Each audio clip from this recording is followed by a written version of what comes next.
J'ai rarement acheté autant de livres en un seul mois.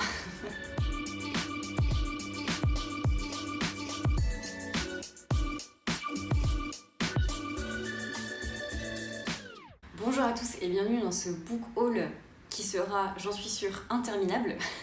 J'espère que vous êtes prêts. On va rentrer dans le vif du sujet directement. Je tenais juste à vous dire que j'ai profité des offres du Black Friday à Gibert.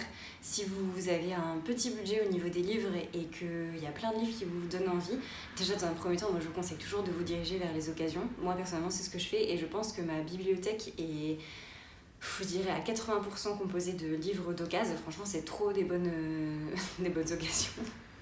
Franchement, c'est trop le bon plan si vous voulez trouver des livres à moindre coût. Il y en a d'autres, certainement, mais moi, je vous avoue que c'est un peu mon mode de prédilection. Et en plus, ça soutient une librairie que j'aime bien et qui se trouve aussi dans ma ville. Je pense que c'est pour ça que je me suis dirigée vers Gibert en premier lieu. Bref, donc j'en ai largement profité de ces offres de Black Friday. Donc vous avez des réductions sur les livres qui sont déjà d'occasion, donc c'est tout bénef pour vous. Et c'est parti pour la présentation de ce book haul. Je vous avoue qu'ils sont tous devant moi, donc je vais piocher en fait avec ce qui me vient sous la main.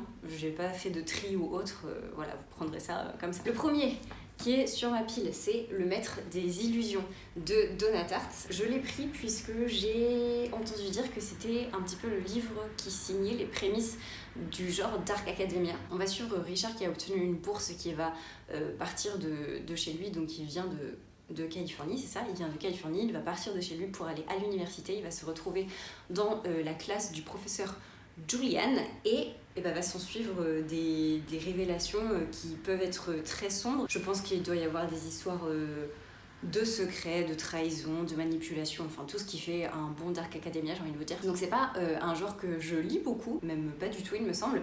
Donc je trouvais ça intéressant de découvrir la genèse un petit peu de tout ça. J'aime bien aller chercher vraiment les origines des choses. Je trouve que ça sera une bonne introduction à ce genre qui fonctionne très très bien en ce moment. Ensuite, nous avons Orgueil et Préjugés de Jane Austen, ici aux éditions 10-18. Je vous avoue que j'ai un peu tardé à l'acquérir puisqu'il y a tellement de trop belles éditions qui existent que je voulais m'en procurer une et puis j'ai trouvé du coup ce livre d'occasion vraiment très peu cher et je me suis dit ce sera une bonne introduction à l'histoire, quitte à le lire et puis si j'ai vraiment beaucoup aimé à me le procurer dans une édition qui sera plus belle. Mais je suis contente quand même de l'avoir et de enfin le lire parce que j'ai vu le film, je pense comme beaucoup de gens. Je vais pas vous faire l'affront de résumer Orgueil et Préjugés, je pense que tout le monde sait de quoi ça parle. Je pense. Bon, si c'est pas le cas, c'est une histoire d'amour sous couvert d'ego et d'orgueil. Beaucoup. D'où le nom. Ça porte très bien son nom ce livre. Je suis très contente de l'avoir en ma possession et puis de découvrir ce monument classique. On enchaîne avec Le Bal des Folles de Victoria Mass aux éditions Albin Michel. Et c'est un livre qui tourne pas mal en ce moment, donc je me suis clairement fait influencer par mes collègues. Ce livre prend place à Paris. On va être dans un hôpital psychiatrique qui s'appelle La Salpêtrière. Ça a été réalisé, il me semble, par Mélanie Laurent en film il y a pas longtemps. C'est peut-être pour ça qu'il est ressorti d'ailleurs en livre. Enfin, ressorti dans le sens où il a refait surface. Bref, donc nous sommes dans cet hôpital psychiatrique et nous allons suivre 4 femmes et on va se rendre compte très vite que ces femmes n'ont pas de maladie mentale qui serait justifiée en fait, c'est juste qu'on a voulu se débarrasser d'elles et qu'on les a mises là-dedans pour dire oui allez.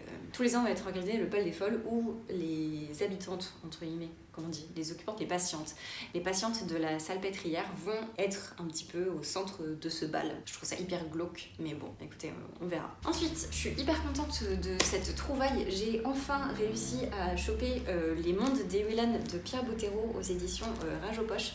J'ai réussi à avoir les 3 qui étaient en occasion à un prix défiant toute concurrence, j'ai envie de vous dire.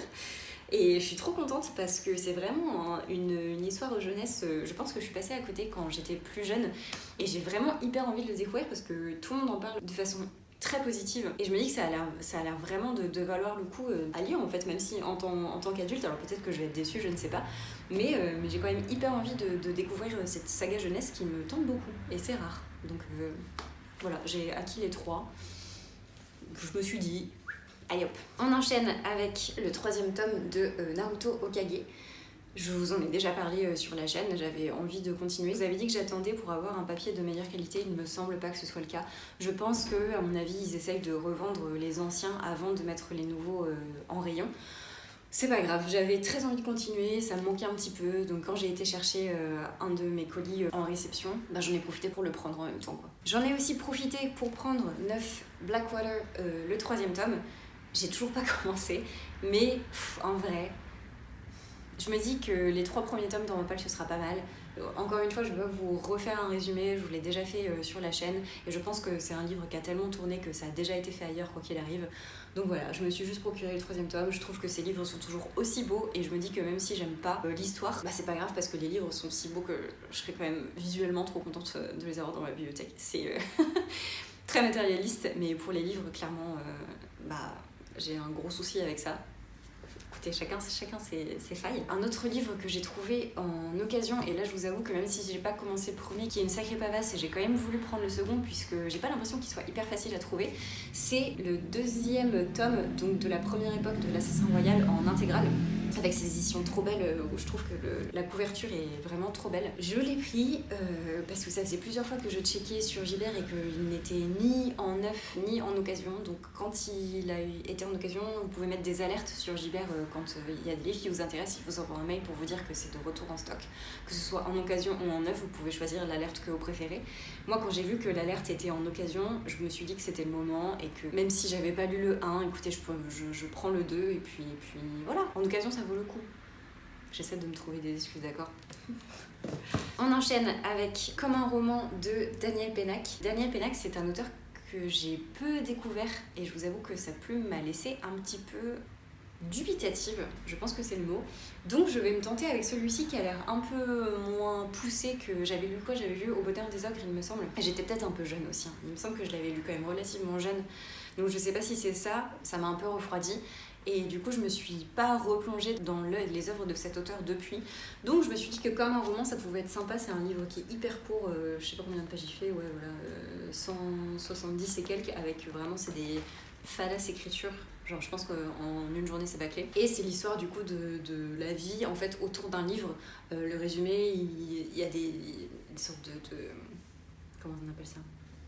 Le résumé, c'est un peu sous forme de testament, vous voyez, entre guillemets, genre le droit de ne pas lire, le droit de sauter des pages, le droit de ne pas finir un livre, le droit de relire, le droit de lire n'importe quoi. Donc c'est vraiment un livre qui parle des livres, et je trouve ça chouette, donc j'avais envie de découvrir l'histoire et de me replonger dans la plume de Daniel Pénac, qui apparemment vaut le coup. Donc écoutez, peut-être qu'avec l'âge et la maturité, peut-être que ça passera mieux. Voilà. On enchaîne avec, bien évidemment, un livre, encore une fois, de Toussaint Louverture, même si je vous ai présenté Blackwater. Je vous avoue que quand il y a les occasions, type Black Friday chez Gibert, j'ai tendance à aller faire un tour, je tape juste Toussaint Louverture et je regarde tout ce qu'ils ont en occasion, parce qu'il y a des occasions qui sont vraiment hyper intéressantes, d'où celui-ci, et ça s'appelle « Et c'est comme ça qu'on a décidé de tuer mon oncle » de Rohan O'Grady. C'est l'histoire de cet enfant qui est orphelin et qui va aller vivre chez son oncle. Et il va hériter d'une grande fortune et il va découvrir que son oncle essaye de le tuer pour posséder sa grande fortune. Et c'est comme ça qu'il a décidé de tuer son oncle en premier, avec l'aide de cette jeune fille. Donc à découvrir, apparemment ça a l'air assez loufoque. Je ne sais pas à quoi m'attendre, mais c'est Toussaint Louverture, donc je n'ai pas trop d'appréhension quant à ce texte. Ensuite, j'ai eu une alerte occasion et comme je vous l'avais dit dans la précédente vidéo, j'avais tendance à repousser l'échéance, mais là du coup il était en occasion et j'ai sauté sur l'occasion. J'adore les jeux de mots. Je l'ai lu dans la foulée, c'était trop bien, j'ai encore une fois adoré. Si seulement la vie pouvait être aussi douce que ça, je pense que tout le monde s'en porterait bien mieux. Mais bon, bref, j'adore. Je vous ai déjà fait un résumé sur la chaîne. C'est un livre qui est magnifique, l'intérieur est trop beau, l'histoire est toute douce et c'est... J'adore. Franchement, ça me met du baume à mon petit cœur à chaque fois. Je vais pleurer. Non, je vous assure que c'est trop bien. Nous avons La Dame en Blanc de W. Wilkie Collins aux éditions Point. Ce livre, je l'ai vu passer sur la chaîne de Jeannot ce livre qui en parlait. Alors je ne sais plus du tout, pour être honnête, dans quel contexte. C'était un contexte halloweenesque. En gros, c'était des livres qui ne sont pas full trash, mais qui ont quand même une ambiance hyper mystérieuse et un petit peu glauque, type Eau du Hurlevent. Vous voyez ce que je veux dire ? et elle conseillait plusieurs livres, dont La Dame en Blanc, qui m'a, moi, plus parlé que d'autres livres. Je ne sais plus de quoi ça parle, et le résumé n'en dit pas plus, donc écoutez, je vais m'arrêter là pour la présentation de ce livre, mais j'ai quand même envie de le découvrir et de me plonger dedans, même si je ne connais pas l'histoire. Vous avez vu que ça ne m'arrêtait pas tellement pour commencer des livres. On continue dans la genèse des genres avec La Compagnie des loups, que j'ai aussi vu, il me semble, sur la chaîne de Jeanne Livre, et Margot Liseuse en a aussi beaucoup parlé. C'est écrit par Angela Carter et c'est aux éditions Point. Je ne sais pas non plus vraiment l'histoire du livre, et la même chose, le résumé est très peu clair, donc c'est pas grave.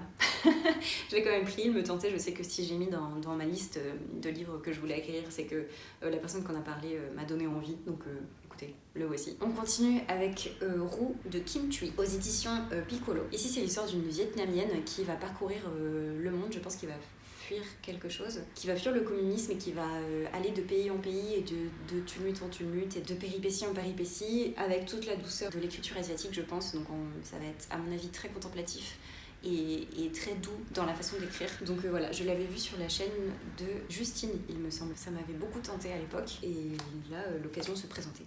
On continue avec Seule en sa demeure de Cécile Coulon. Cette fois-ci, nous sommes sur un huis clos qui se passe dans un domaine qui s'appelle le domaine Marchère. C'est l'histoire d'Aimée qui va devoir se marier avec un riche célibataire veuf récemment. Elle va emménager avec lui du coup dans cette fameuse demeure, et elle va se rendre compte que toutes les femmes avec lesquelles il a été marié sont mortes très vite. Donc va s'en suivre des doutes, peut-être un petit côté fantaisie. Alors je ne sais pas si c'est dans son esprit ou quoi, il est marqué « Du coup tout devient menaçant, les murs hantés, les cris d'oiseaux la nuit, l'emprise d'Henria sa servante, jusqu'au jour où apparaît Emmeline. » Et là du coup il y a des non-dits, des secrets cachés, etc. Donc je ne sais pas qui est cette fameuse Emmeline, peut-être une ancienne mariée, que sais-je. Mais en tout cas j'avais très envie de découvrir ce huis clos. Je pense que c'est un huis clos, si je ne m'abuse. Peut-être que je me trompe. Ok, il nous en reste 3. Un autre livre, c'est Anne d'Ingleside. C'est la suite de Anne que je vous ai déjà parlé en long, en large et en travers. Je ne suis qu'impatiente de me plonger dans son univers et de continuer à découvrir l'histoire d'Anne. Je pense que ça va être très vite, genre ce soir peut-être. Je vais mettre en pause ma lecture pour me plonger là-dedans, 100% sûre. La couverture, je pense que c'est ma préférée jusqu'à maintenant. Elle est vraiment magnifique, que ce soit le devant ou le derrière. Il y a une ambiance qui se dégage que j'adore et que je trouve hyper apaisante. Bref, j'ai trop hâte de me plonger dans l'histoire d'Anne et de continuer à la découvrir et à vivre avec elle toutes ces aventures. Ensuite, j'ai pris L'Akakure de Yamato Tsunetomo. Là, je me suis clairement fait influencer par ma meilleure amie, merci Axel, qui est du coup, c'est des écrits sur la voie du samouraï, donc c'est des préceptes en fait qui ont été écrits par l'auteur. Je trouvais ça hyper cool et elle en a vanté les mérites, donc je me suis fait influencer par elle. Et enfin, le dernier livre, c'est le deuxième tome de Dune de Frank Herbert. Je n'ai pas lu le premier non plus, mais le deuxième étant d'occasion et je check souvent pour voir si ils le sont, c'est très rare. Donc quand j'ai vu que le deuxième tome était en occasion, je vous avoue que j'ai pas trop hésité, je l'ai mis dans mon panier. Et voilà, tout simplement. Par contre, j'ai été hyper surprise par la taille en rapport au premier qui est quand même hyper épais. Je m'attendais à une aussi grosse pavasse en fait, et pas du tout. Ça fait genre 300 pages. Donc trop surprise, mais voilà, donc trop bien, je suis hyper contente. Ceci conclut cette énorme book haul. Je pense que vous n'en reverrez pas de sitôt, en tout cas pas des aussi conséquentes de sitôt à mon avis. Peut-être l'année prochaine, dans les mêmes eaux, quand il y a le Black Friday, du coup j'en profite. Donc voilà, n'hésitez pas à me dire si vous avez lu certains livres et à me donner votre avis. Peut-être que ça me fera regretter mes achats. En vrai je pense pas, mais ça me fera plaisir de discuter avec vous et de partager ça avec vous. Et même si vous en avez dans votre pile à lire, n'hésitez pas à me le dire et on pourra faire des petites lectures communes. J'ai déjà quelqu'un qui m'a proposé ça sur Insta avec Harry Potter le deuxième tome et je vais le faire avec grand plaisir. Donc n'hésitez pas à me le dire. Et puis sur ce, je vous souhaite d'excellentes lectures et je vous dis à très bientôt. Bisous!